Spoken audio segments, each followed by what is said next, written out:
کہ نوبل انعام یافتہ ملالہ یوسفزئی نے کہا ہے کہ دنیا میں 12 کروڑ لڑکیاں اسکول نہیں جا سکتی۔ اسلام آباد میں عالمی تعلیمی کانفرنس سے خطاب میں ملالہ یوسفزئی نے کہا کہ غزہ میں اسرائیل نے پورا تعلیمی نظام تباہ کر دیا۔ طالبان نے خواتین کے حقوق چھیننے کے لیے 100 سے زائد قانون بنائے ہیں۔ Turn our attention to the present and the urgent crises of millions of girls who cannot go to school. This is not just happening in some small, far-flung communities. It is not isolated to a few regions or cultural groups.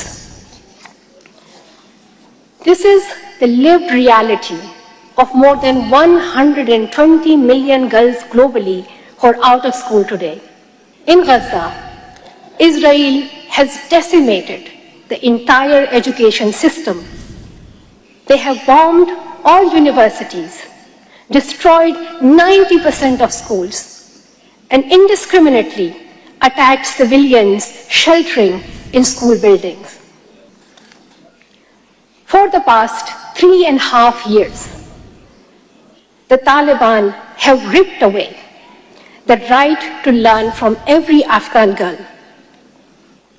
They have weaponized our faith, to justify it.